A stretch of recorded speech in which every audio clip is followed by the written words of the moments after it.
Did Apple save the market? That's what we'll talk about. We'll dive into this. I'm the Disruptor, Jay Lagan. Happy to talk to y'all. Let's go.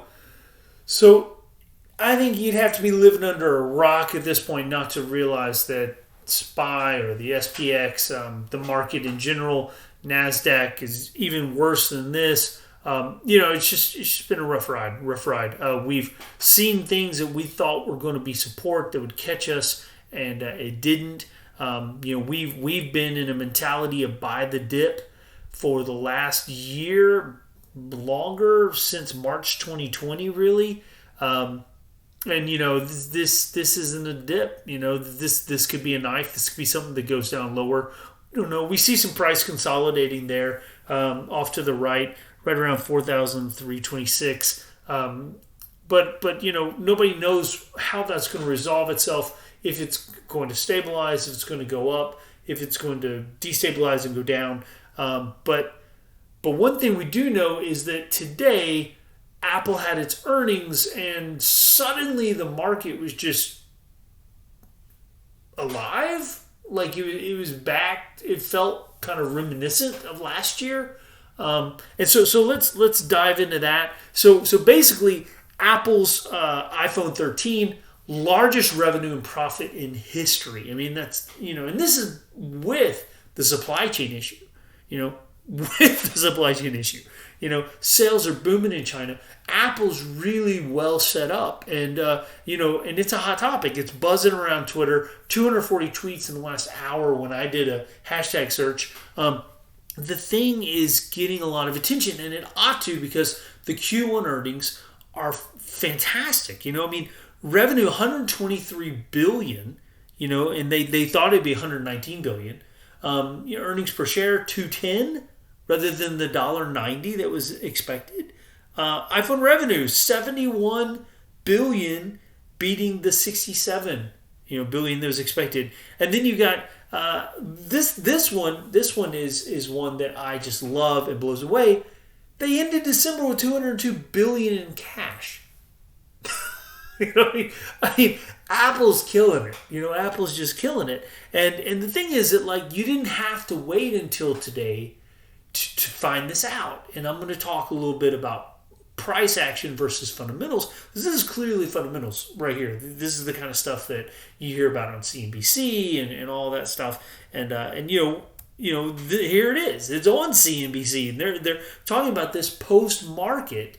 Look at this pop from 159 to 166. And that's post market. And so now there's this buzz, like a vibrance that's just resonating. Like, is the market going to get out of this shithole that it's found itself in? And because we'd like it to, but when you look at the charts, you realize you didn't have to wait until today to figure out that Apple is doing better than the market.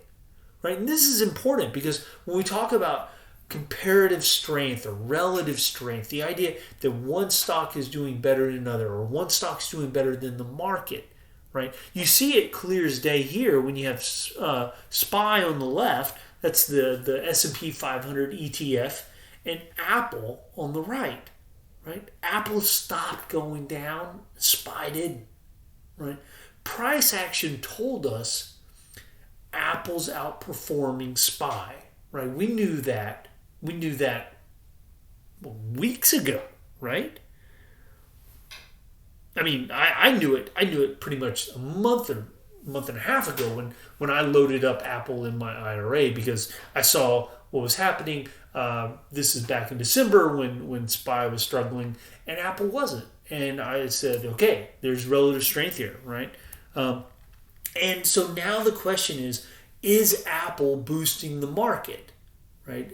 And you look at futures, right? This just came out, right? Futures look pretty nice for the market. And I would say that when you've got, Tesla and Intel did their earnings today, and those didn't do much for the market. The market kind of dipped down pretty hard midday. When you have this kind of happen, you have to think, hey, maybe it's Apple, right? but I'm not much of a fundamentalist. I'm far more of a technical analyst. So for me, I'm looking at charts, and this is just backing up maybe why the chart's performing the way it is. And that's how the chart is performing, right? Apple's playing classic price action on this, right? We've got a previous high. Apple comes down, tests it, bounces off of it with support, right? We know from this chart that there is more demand for Apple than there is for SPY, right? That's going to shoot prices higher, right? We know that. It's clear from this image, right? Otherwise, Apple would have just kept tumbling down like Robin Hood, which is a terrible looking chart. And it didn't. It didn't. There was more demand for Apple stock, right?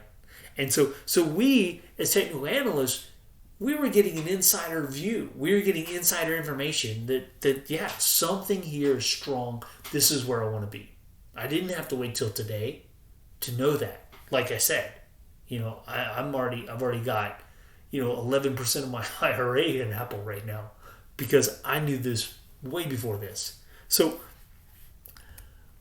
today I got included in the chart report. If you're not following the chart report, you got to do this. Sign up for it. Subscribe. Every day they pull in all the best tweets. And I mean, I'm lucky. Every once in a while I get put in, and that's amazing. But the people that get included here are much better than I am.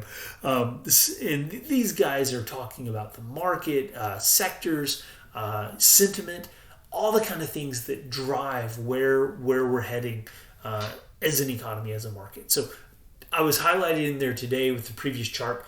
Subscribe to these guys, the chart report. Great stuff. And so just to give you an idea of how I would use price action to determine, where I am, if I am above 155, I'm long on Apple, right? It's pretty simple. If I'm short 155, right? If I'm less than 155, I'm going to get out, right? And that's basically it, Now, we had this original question of, does Apple save the market? And Apple is one stock, right? You've got to realize breadth, the idea of how many stocks are participating in any rally within the market, right? That's measuring breadth. And one way we can measure it is by looking at the percent of stocks that are above a 200-day average. Now, I talk about this in almost every video because to me, we started going down March 21, right? Maybe February 21 was probably the peak there. Started going down with the number of stocks above their 200-day, just becoming a weaker and weaker market. So does Apple save the market? Yeah, probably not, right?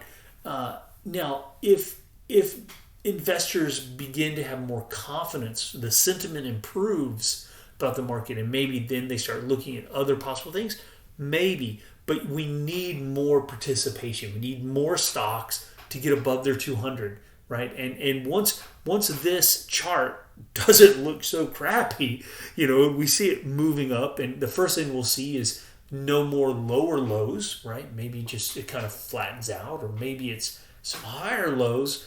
Then we can start getting excited, Anyway, guys, this is the Disruptor, Jay Lagan, talking about, did Apple save the market? And, I hope it was fun. Click like, subscribe to the channel. Hey, go to Chart Report. I'm going to put their link in the comments below. Cheers, y'all.